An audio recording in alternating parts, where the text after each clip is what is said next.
नमस्कार। प्रारंभ करते हैं आज का सेशन। आज के सेशन का जैसे इनविटेशन लिंक में आप लोगों ने देखा होगा, आज का सेशन है ब्लड रिपोर्ट्स। हालांकि ये ब्लड रिपोर्ट्स जो है बहुत वास्ट चीज़ है, जिसके लिए अभी आने वाले टाइम में 19 तारीख से हम लोग इसका एक अलग से सेशन भी करने वाले हैं 12 दिनों का, जिसमें एंटायरली मतलब अभी तक ऑल ओवर इंडिया में जितने भी तरह के ब्लड रिपोर्ट्स होते हैं फ्रॉम बिगिनिंग टू एंड, हर तरह के ब्लड रिपोर्ट्स को समझने का प्रयास करेंगे कि उसमें एक एक जो टर्म यूज़ किया गया है, हर एक टर्म का क्या अर्थ बनता है और उसके कम या ज़्यादा हो जाने पर शरीर में क्या दिक्कतें आ सकती है। तो आज के सेशन को प्रारंभ करने से पहले कुछ मैं बेसिक जानकारियां दूंगा, लेकिन उन बेसिक जानकारियों से भी पहले एक छोटी सी बात आप सभी से जानना चाहता हूं कि अभी आप में से जितने सारे लोगों ने अभी तक ये सेशन अभी ज्वाइन किया हुआ है, हम लोग लगभग मेरे अलावा 17 लोग हैं। सभी लोग कहीं ना कहीं न्यूरोथेरेपी या किसी अदर थेरेपी के साथ जुड़े हुए हैं।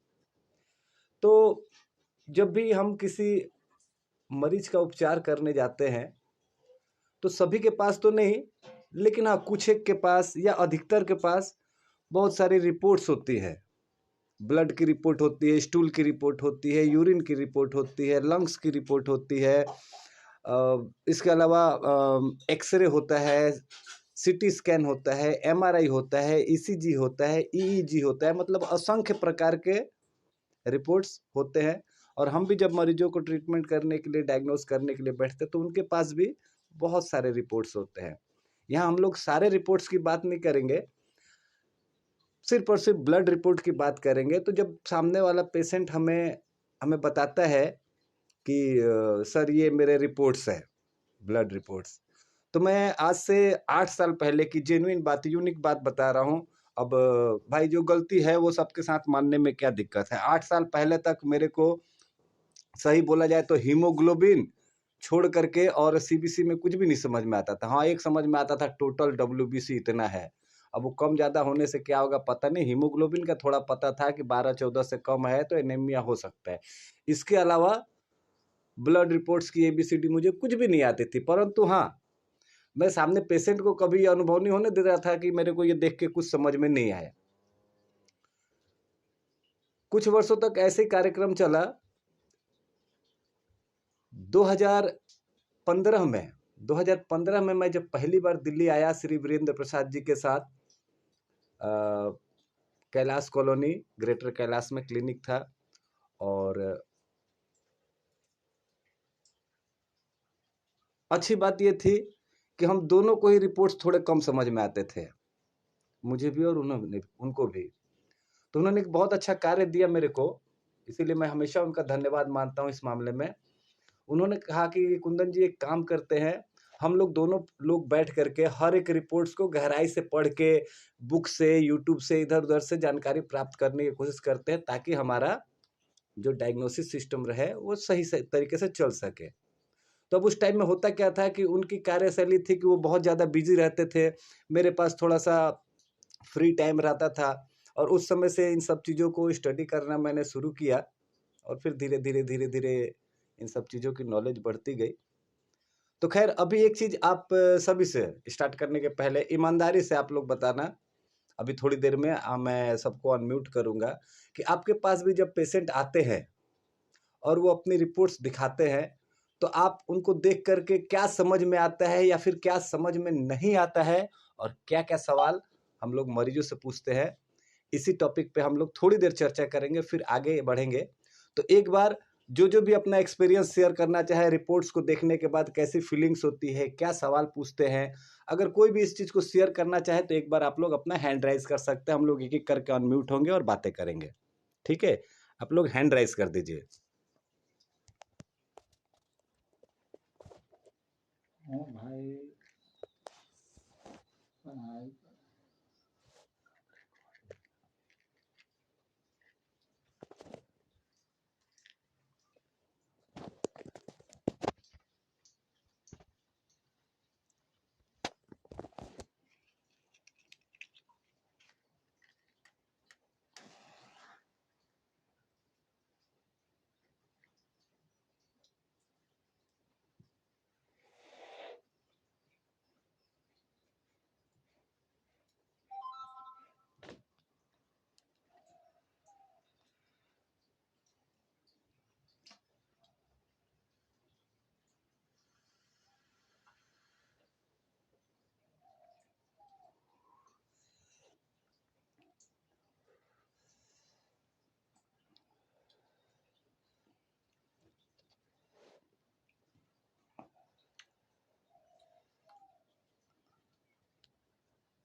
चलिए, सबसे पहला हैंड राइज है अनिल भटेजा जी का। अनिल जी एक बार अनम्यूट हो जाइए।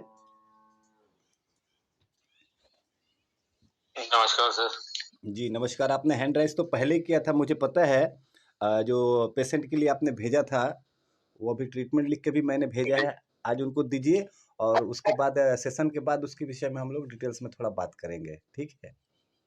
अभी जो पोजीशन आपकी पहले थी ना, जो आप बता रहे थे, वही पोजीशन आजकल हमारी है। हमें भी वही इतना ही पता है हीमोग्लोबिन वगैरह क्या होता है। चलो ठीक है। तब मैं तो उसको ये सही में ये सबके साथ होता है। मैं अभी 2 साल 3 साल पहले की बात बता रहा हूँ।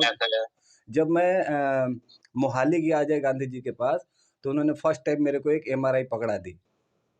अभी उसके रिपोर्ट्स को देख के तो मैंने बता दिया सारा कुछ।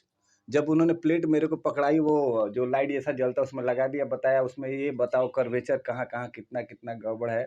उतना बताने में तो मेरी हालत खराब हो गई। मैं बोला कि नमस्ते जी, ये मेरे बस की बात नहीं है। फिर 1 महीना लगा, उन्होंने एक एक चीज़ मेरे को बताई। हालांकि ऐसे लोग आजकल बहुत कम मिलते हैं यार। पता सबको होता है, अधिकतर लोगों को पता होता है, लेकिन पता नहीं क्यों बताना नहीं चाहते। लेकिन ये एमआरआई की जितनी गहराई से मेरे को अजय गांधी जी ने बताई थी, शायद ही कोई इतना बता पाता। चलिए, बहुत अच्छा लगा आपसे बात करके। और एक दो ईएसआर मैंने पूछा था सर। ये मेरे एक पेशेंट का ईएसआर बढ़ा हुआ था। मैंने आपसे शायद पूछा भी था, लेकिन अभी तक उसका जवाब नहीं मिला। एक पेशेंट है, ईएसआर बढ़ा हुआ, चक्कर आते हैं, तो मैं वो काम कर नहीं पाया। उससे पेशेंट भी चले गए शायद। 1-2 दिन ट्रीटमेंट करा के छोड़ के चले गए। उनको भी लगा ये शायद नहीं कर पाएगा, पता नहीं क्या रीजन था। तो ईएसआर बढ़ाने से क्या होता है वो भी जानना चाहता था मैं, इसीलिए मैंने हैंड राइज किया था कि ब्लड टेस्ट में आप जब बता ही रहे हैं तो ये सब पहले बता दें। ईएसआर क्या हो, बड़ा होता है तो क्या क्या कमी होती है और हम उसको कैसे ठीक कर सकते हैं। जी बिल्कुल, इन सारे टॉपिक्स पे आज बात करेंगे। पहले बाकी सब लोगों से भी थोड़ा थोड़ा सा फीडबैक ले लेते हैं कि क्या जब हम लोग ब्लड रिपोर्ट देखते हैं तो क्या हमारे मन में सवाल आता है। जी राहुल जी एक बार अनम्यूट हो जाइए।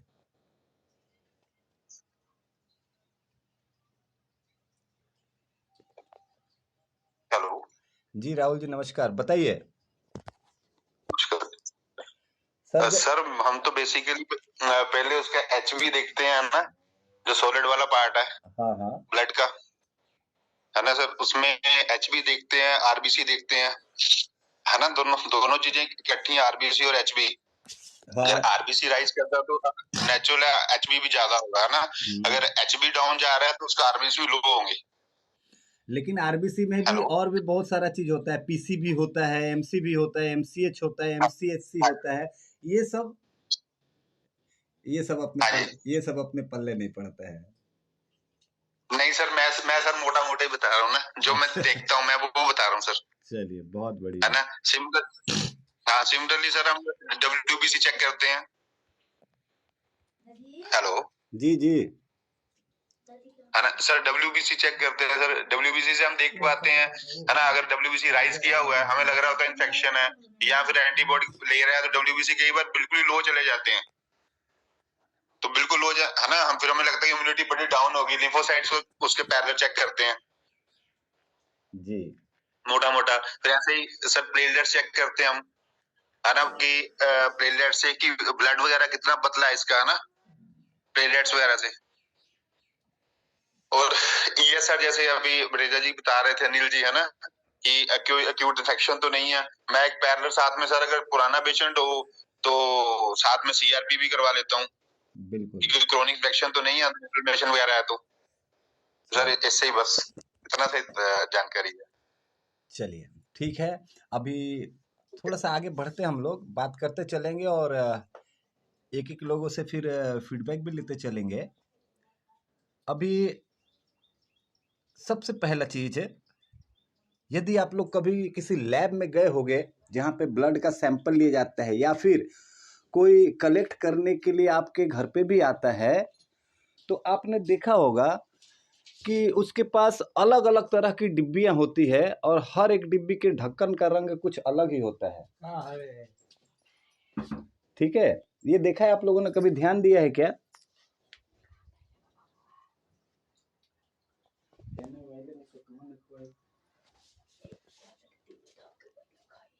तो ये जो अलग अलग रंग के ढक्कन होते हैं, इसका क्या मतलब है?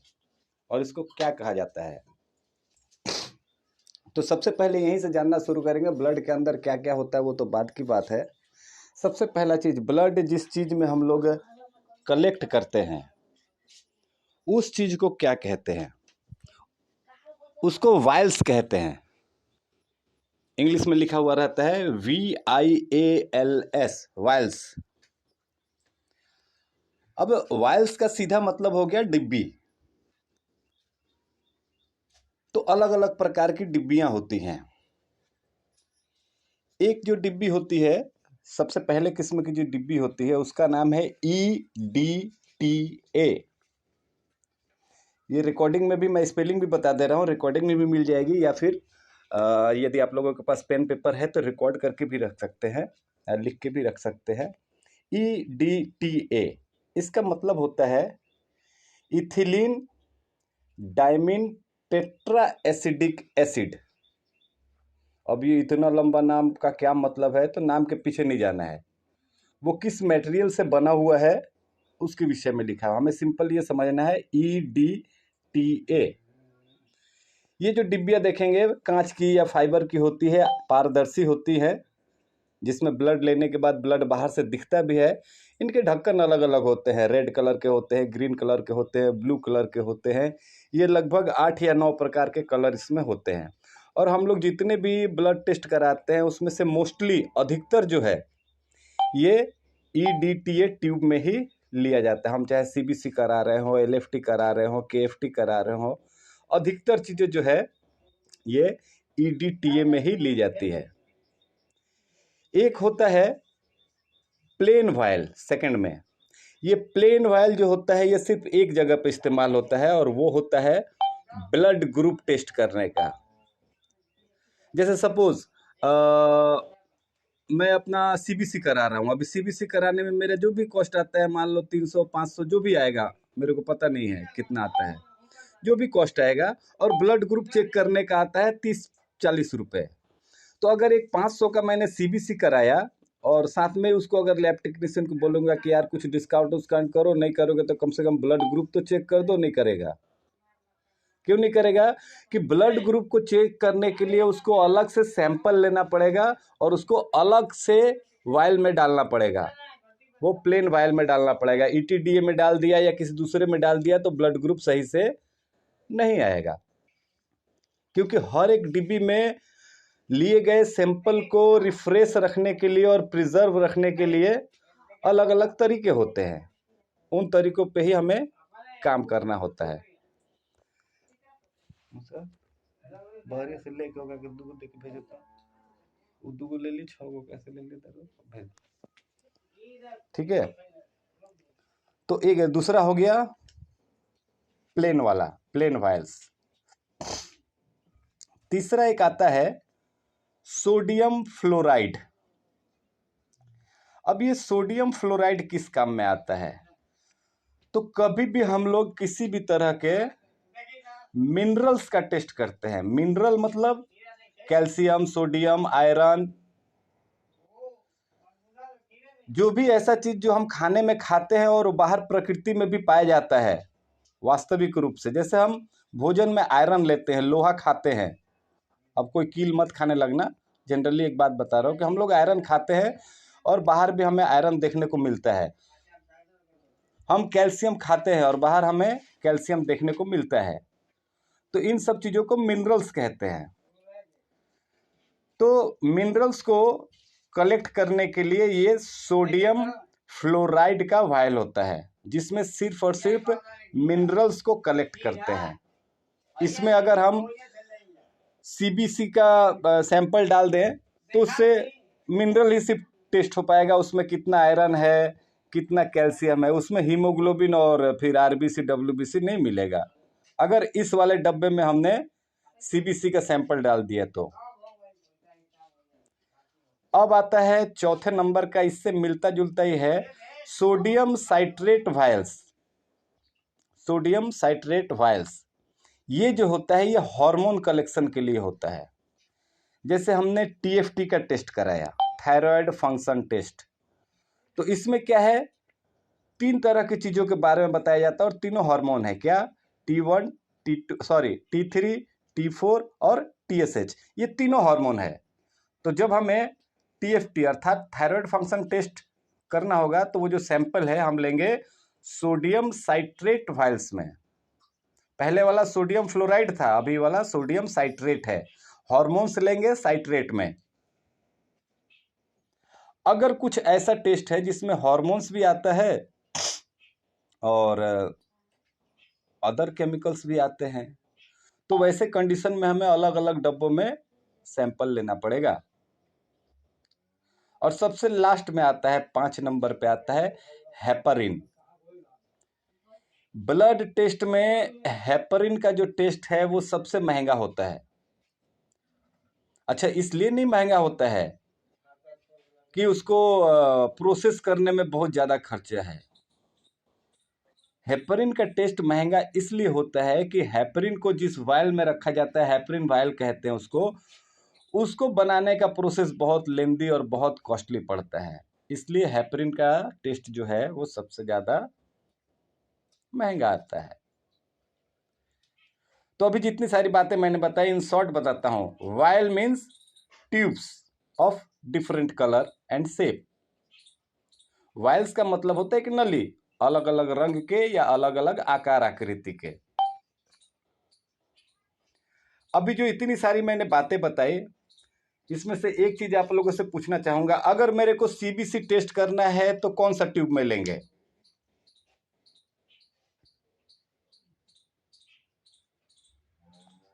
अनम्यूट करिए। आपने CBC करना हो तो? CBC अगर करना हो तो हम अपना ब्लड का सैंपल किस वाले वायल में लेंगे? सर EDTA में। बिल्कुल करेक्ट। किसने बताया? तेजस्विनी जी, थैंक यू। EDTA में लेना पड़ेगा। मैंने बताया मोस्ट कॉमनली टेस्ट जो होता है वो सब EDTA में ही होता है। अगर हमें 125 DCC का टेस्ट करना है तो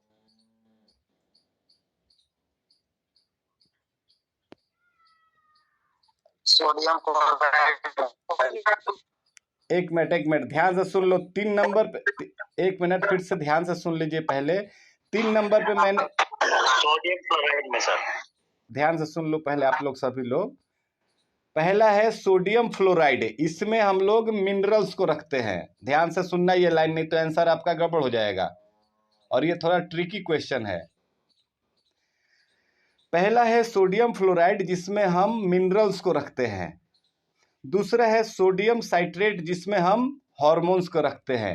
तो अभी 125 DCC चेक करना है, किसमें रखेंगे? Sodium citrate. Sodium citrate. Sodium citrate. पक्का? Sodium chloride sir. हार्मोन्स है ना? अच्छा चलो, ये तो वोट 1-1 का हो गया।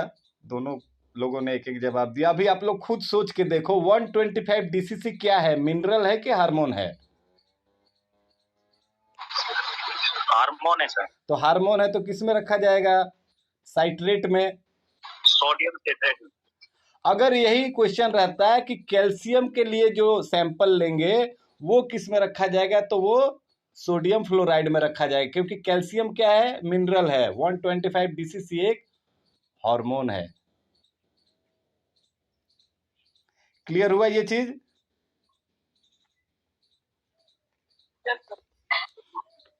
ये सब कहीं आपसे एग्जाम में नहीं पूछा जाएगा, लेकिन कई बार थोड़े उलझे हुए किस्म के मरीज हमारे पास आते हैं जो हमारे नॉलेज का टेस्ट लेना चाहते हैं, या सचमुच में कभी वैसा कुछ उलझा हुआ केस आ गया, या कई बार अदर फील्ड के लोग मेरे पास, मैं पिछले 2001 से मैं न्यूरोथेरेपी में हूँ, लगभग 22 साल हो गए। और 22 साल में फ्रैंकली बताना चाहूँगा, कम से कम 10-11 फिजियोथेरेपिस्ट और 3 ऑक्यूपेशनल थेरेपिस्ट मेरा टेस्ट लेने के लिए आए। मतलब ये एक दिन की बात नहीं बता रहा हूँ, मैं पिछले 22 सालों की बात बता रहा हूँ। ये पिछले 22 सालों में इतने सारे लोग मेरा टेस्ट लेने भी आए थे, और उनके आने से मुझे फायदा ही हुआ। क्यों? क्योंकि टेस्ट लेते लेते उनमें से अधिकतर लोग, मोर देन 80% लोग आज के टाइम में भी हम लोग बहुत अच्छे फ्रेंड हैं। और उसमें से अधिकतर लोग एब्रॉड में भी है। अभी जो पिछला यूट्यूब चैनल था उसमें मैंने बहुत सारे छोटे छोटे क्लिप डाले थे, जैसे lower back pain mobilization, ankle dorsiflexion, ऐसा ऐसा करके वीडियोस डाला था मैंने कुछ। तो वो बहुत सारे लोगों से मेरे को बहुत सारा चीज़ सीखने को भी मिला। तो ऐसे ही आपके पास भी बहुत सारे लोग आपके नॉलेज को चेक करने के लिए आ सकते हैं, इसलिए ये सब चीज़ें भी जानना आवश्यक है। तो सबसे पहला तो आपने बता दिया कि सीबीसी जो हम लोग करते हैं वो ईटीडीए ट्यूब में करते हैं। अच्छा, एक लाइन में अगर मैं पूछूं कि सीबीसी टेस्ट कराने का मोटिव क्या है, हम लोग सीबीसी क्यों कराते हैं, तो एक लाइन में अगर जवाब देना हो तो क्या जवाब देंगे आप? ब्लड में ब्लड सेल के रेंज देखने के लिए। रेंज मतलब कुछ हद तक सही बताया आपने, किस चीज का रेंज? सर सॉलिड पार्ट और स्पेशली ग्रेनुलोसाइट है, ग्रेनुलोसाइट माने न्यूट्रोफिल, बेसोफिल, इसिनोफिल। हाँ, तो इनका क्या, RBC इनका क्या देखते हैं, हम क्या देखते हैं? मैंने उनकी रेंज देखते हैं कि कितनी है ब्लड में। हाँ, मीन्स काउंटिंग देखते हैं, संख्या देखते हैं। हाँ सर। और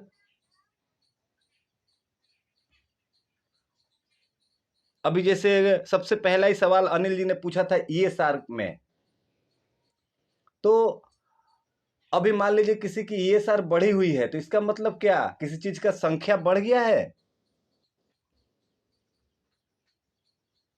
हाँ सर, बॉडी नहीं में इन्फ्लेमेशन बढ़ गया है। नहीं, मैं क्या पूछा, किसी चीज की संख्या नहीं बढ़ी। देखिए यही, अगर एक लाइन में कहीं कहा जाए, संख्या बढ़ी है, संख्या बढ़ी है। अगर कहीं एक लाइन में पूछा जाए कि सीबीसी टेस्ट का उद्देश्य क्या है, तो सिंपल एक स्वीट एंड सिंपल लाइन है उसके लिए कि खून में उपस्थित कोशिकाओं के काउंट और स्ट्रक्चर को जानने के लिए करते हैं,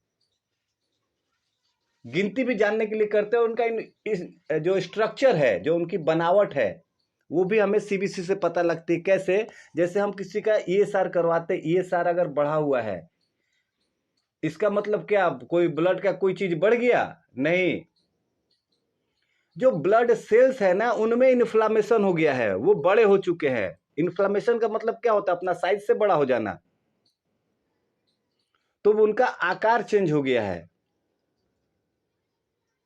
तो सीबीसी टेस्ट से हमें दो चीजें पता चलती है, पहला तो काउंटिंग पता चलता है, दूसरा उनका आकार स्ट्रक्चर पता चलता है। सीबीसी में हम लोग मेनली अगर अलग अलग पार्ट करें, तो सीबीसी टेस्ट को करने से पहले दो चीजों को समझना जरूरी है कि ब्लड जो है वो दो तरह की चीजों से मिलकर बना हुआ है।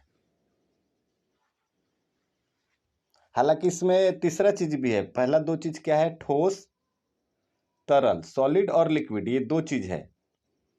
साथ ही साथ ब्लड में गैस भी है, लेकिन गैस फ्री नहीं है इसलिए हम लोग ब्लड को दो पार्ट में करते हैं, सॉलिड और लिक्विड। तो लिक्विड जो पार्ट होता है उसको कहते हैं हम लोग प्लाज्मा। प्लाज्मा मतलब वो पूरा लिक्विड है। अच्छा, ये प्लाज्मा किस लिए होता है?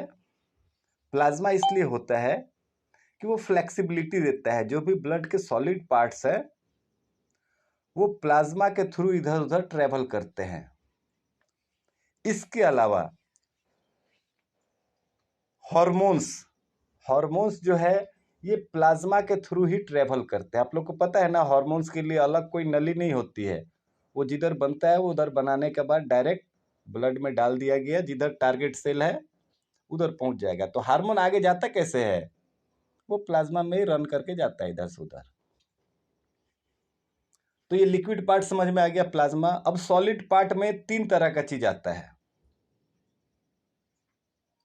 3 टाइप्स। पहला है RBC, red blood cells. Actually technical language देखा जाए तो रेड ब्लड कॉर्पसल्स कहा जाता है, बट हम लोग समझने के लिए सेल्स समझ लेते हैं। रेड ब्लड सेल्स, WBC का मतलब व्हाइट ब्लड सेल, प्लेटलेट्स का मतलब प्लेटलेट्स। ये 3 तरह के सॉलिड चीजें होती है। इन्हीं चीजों से जुड़े हुए संख्या या आकार आकृति के अध्ययन को CBC कंप्लीट ब्लड काउंट कहते हैं। इसमें हम लोग ये 3 तरह की चीजें देखते हैं, जिसमें सबसे पहला आता है लाल वाला हिस्सा, क्योंकि सबसे ज्यादा वही होता है ब्लड के अंदर। तो लाल वाले हिस्से में अगर घुसते हैं तो सबसे पहले दिखाई देता है हीमोग्लोबिन। चलो हीमोग्लोबिन, अच्छा सबसे अच्छी बात है कि उसका नॉर्मल रेंज भी बगल में लिखा हुआ रहता है, तो घटा है या बढ़ा है ये समझने में हमें ज़्यादा दिक्कत नहीं होती है। अच्छा, अब तो ज़्यादा देखने की भी जरूरत नहीं है, जो गड़बड़ है उसको बोल्ड कर देते हैं, वो दूर से ही दिखाई देता है कि ये बढ़ा हुआ है या घटा हुआ है। तो हमने तुरंत देखा रीडिंग और बगल में नॉर्मल रेंज देख के हम समझ गए कि घटा हुआ है कि बढ़ा हुआ है। लेकिन पंगा ये हो जाता है कि फिर हमें ये नहीं समझ में आता है कि घटा हुआ है तो क्या हो जाएगा, बढ़ा हुआ है तो क्या हो जाएगा। ये अभी मैं 1.5-2 साल पहले ये ब्लड के ऊपर मैं जब फरीदकोट में था तब भी मैंने एक सेशन करवाया था 2022 में शायद। तो उस समय मैं पढ़ रहा था तो मेरे को पता चला मेरा जो हीमोग्लोबिन काउंट है वो बहुत ज़्यादा हाई है, 18.5। उस समय मैंने चेक कराया था 18.6, जबकि रीडिंग बताते हैं कि मेल्स में 14 से 16। चलो 16 की जगह 16.5 भी हुआ तो कोई बात नहीं, लेकिन 18.6 तो इससे क्या दिक्कत आएगी। तो ये चीज़ें बाद में मैंने अजय गांधी सर से पूछा तो उन्होंने बताई एक बात कि देखो हीमोग्लोबिन अधिक रहने का तुमको 2 फायदा मिलता होगा। एक तो तुम्हारे जख्म जल्दी भर जाते हैं, तुम्हारी हड्डियां जल्दी जुड़ जाती हैं। मैंने कहा ये बात तो सही है, क्योंकि शायद ही मेरे जैसा कोई न्यूरोथेरेपिस्ट होगा जिसके इतने एक्सीडेंट हुए होंगे, इतनी हड्डियां टूटी होंगी। तो खैर ये 2 चीज़ तो उनका कहना बिल्कुल सही था। साथ ही उन्होंने एक चीज़ बताया कि इसके कारण एक नेगेटिव इफेक्ट ये हो सकता है कि अगर खाने में मान लो कैल्शियम का अगर ध्यान नहीं रखा गया तो कैल्शियम का एबनॉर्मल जमावट हो सकता है, जिसके कारण आगे चल के एंकिलोजिंग स्पॉन्डिलाइटिस की प्रॉब्लम हो सकती है। तो ये चीज़ मेरे को ध्यान पे था, तो मेरे को ये भी पता था, मैं जानता था कि चलो खाने में मैं बहुत ज़्यादा कैल्शियम वाली चीज़ें नहीं खाता हूँ। खैर, तो जब ये क्लास कराना था मेरे को फरीदकोट से, उस समय मैं पढ़ रहा था तो पता चला कि अगर किसी का हीमोग्लोबिन नॉर्मल से अगर ज़्यादा रहे तो उसको अक्सर डिहाइड्रेशन होते रहेगा, और खास करके भोजन करते समय। ये बहुत नई बात मेरे को पढ़ने को मिली। मैंने गूगल में सर्च किया, मेरे को बहुत सारे वीडियोस दिखे, मैंने सारे तो नहीं लेकिन 3-4 वीडियोस मैंने उसको सुने, और सही में ये बात सच थी कि मेरे को भी दिन भर प्यास बहुत लगती है, और खास करके अगर मैं एसी में भी बैठ के खाना खाता हूँ तो मेरे चेहरे से बहुत पसीना आता है।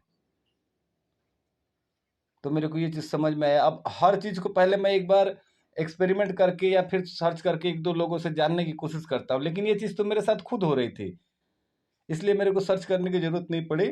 मेरे को पता चला कि हाँ, ये एकदम ये परफेक्ट बात है। किसी का हीमोग्लोबिन बढ़ा रहेगा तो उसके अंदर डिहाइड्रेशन होगा, और स्पेशली खाना खाते समय उसको बहुत पसीना आएगा। और ये सिर्फ मैं अकेले नहीं बोल रहा हूँ, अभी के टाइम में आप गूगल पे, यूट्यूब पे जाके किधर भी सर्च कर लो कि हीमोग्लोबिन बढ़ने पे क्या होता है। लेकिन दुख की बात यह है कि अभी जो ये सेशन हमारा चल रहा है, इसके थोड़ा देर पहले तक हम में से अधिकतर लोगों को नहीं पता था कि हीमोग्लोबिन बढ़ने पे क्या होता है। अच्छा, क्यों नहीं पता था? इसके पीछे 2 कारण हैं। पहला कारण यह है कि कभी ऐसा केस हमारे पास आया ही नहीं है जिसका हीमोग्लोबिन बढ़ा हुआ हो, और दूसरी बात है कि आया हो या नहीं आया हो, कभी हमने सोचने की जरूरत ही नहीं समझी। तो ऐसे ही इस संसार में मैं हमेशा कहता हूँ, कोई भी ज्ञान है ऐसा नहीं है जो हमारे पहुंच के बाहर है, मुश्किल है। हम लोग हर चीज़ जान सकते हैं, सीख सकते हैं, समझ सकते हैं, बस उसके लिए चाहत होनी चाहिए। हमें पता होना चाहिए कि हम ये जो काम कर रहे हैं क्यों कर रहे हैं। जिस काम को करने का कारण नहीं पता है, मैं गारंटेड बता रहा हूँ, उस काम में हम लोग कभी सक्सेसफुल नहीं हो सकते हैं। तो खैर अलग हटते हैं इन बातों से, समय भी कम बचा है, 3 मिनट बचे हैं शायद। अच्छा, अगर ये सेशन बीच में रुक जाता है तो क्या फिर से हम लोग रिज्वाइन करेंगे आज? क्योंकि मेरे पास टाइम है, कर सकते हैं। तो खैर अभी ठीक है, देखते हैं, अभी आगे बढ़ते हैं। तो जैसे आरबीसी के बारे में मैंने बताया, तो आरबीसी में काउंट आता है हीमोग्लोबिन का। अभी आरबीसी और हीमोग्लोबिन क्या है? ये क्या दोनों अलग अलग चीज है? तो बिल्कुल अलग अलग चीज है। समझ लो एक प्लेट है या एक कटोरी है, वो आरबीसी है, और उस कटोरी के अंदर या उस प्लेट के अंदर समझ लो हमने शहद भर के रखा है, हनी। तो वो जो शहद है वो हीमोग्लोबिन है। आरबीसी और हीमोग्लोबिन समझ में आया?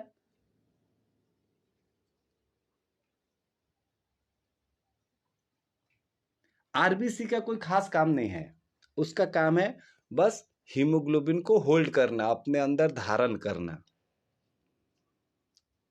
अच्छा, हीमोग्लोबिन का काम क्या है? ये पूरे शरीर में घूमता है और देखता है जितना भी बेकार चीज है ना खून के अंदर या सेल के अंदर, उसको अपने अंदर चिपका लेता है। कौन? वो प्लेट नहीं चिपकाता है, उसके अंदर जो हनी है, मतलब हीमोग्लोबिन जो है, वो सारी बेकार की चीजों को अपने साथ चिपका लेता है और घूम घाम के फिर लंग्स के पास जाता है। वहां वो जितना सारा कचरा अपने साथ चिपका के लाया है वो लंग्स में डाल देता है, और वहां से जो जो उसको जरूरी सामान चाहिए, चीनी चाहिए, आटा चाहिए, घी चाहिए, प्रोटीन चाहिए, जो भी चाहिए वहां से ले करके, ऑक्सीजन चाहिए, तो ऑक्सीजन को चिपकाता है हीमोग्लोबिन अपने ऊपर। और बाकी जो उसने शुगर लिया है, प्रोटीन लिया है, ये सब वो सब लिया है, वो उस प्लेट में सजा के रख दिया जाता है चारों तरफ से। अभी जिसकी जहां जरूरत होगी वहां पे जाएगा, और जो ये ऑक्सीजन को अपने साथ चिपका कर रखा है, ये हर कोशिका के दरवाजे पे जाके एक एक करके पहुंचा दिया करेगा। ये काम है हीमोग्लोबिन का। तो आरबीसी एक अलग चीज है, हीमोग्लोबिन एक अलग चीज है। हाँ, हीमोग्लोबिन आरबीसी के अंदर होती है, लेकिन दोनों एक ही चीज नहीं है, दोनों अलग अलग चीज है। तो इसी तरह ब्लड के विषय में और भी बहुत सारी चीजें हैं जानने को, परंतु आज का सेशन हम लोग यहीं समाप्त कर देते हैं। कल फिर इसके ऊपर में आगे डिस्कस करेंगे थोड़ा थोड़ा करके, और हालांकि इसके विषय में वास्ट में तो फिर 19 तारीख के बाद ही चर्चा हो पाएगी। आप लोग में से जो लोग भी उसको ज्वाइन करना चाहे तो कर भी सकते हैं, या फिर 30 तारीख को जब ये सेशन समाप्त होगा तो 30 तारीख के बाद, मतलब अगले महीने सितंबर महीने के 1 तारीख से हर रोज एक दिन का वीडियो जो है, वो ऑडियो क्लिप जो है वो रिकॉर्डेड यूट्यूब पे पोस्ट किया जाएगा। तो आप डायरेक्टली लाइव भी जुड़ सकते हैं, या फिर बाद में 1 तारीख से यूट्यूब के जरिए भी जुड़ सकते हैं। अभी ब्लड के विषय में बहुत कुछ जानना बाकी। अभी तो समझिए शुरुआत में हमने आज जो बात किया है, ये पूरे ब्लड रिपोर्ट का 1% भी नहीं है। जी महेंद्र प्रताप जी, कुछ कहना चाहते हैं क्या? ये सर मैं कहना चाह रहा था सर। जी बताइए। हेलो। हाँ, वो जो महिला, नमस्कार सर। जी वो महिला, कहना ही चाह रहा था सर, एक जी वो जो महिला का आपने केस हिस्ट्री भेजा था उनका सर, कुछ एक क्वेश्चन है बहुत। हाँ बताइए सर, वो महिला मेरे पास भी बैठी हुई है इस समय। अच्छा। और सर बहुत परेशान है सर। अच्छा। ये समझो सर किनारे पे है बहुत ज्यादा। तो अभी ट्रीटमेंट दे दिया तो सर क्या? उनके लिए क्या करा जाए, कुछ बताएं सर। मल्टी हैप्पीन सर, मल्टी हैप्पीन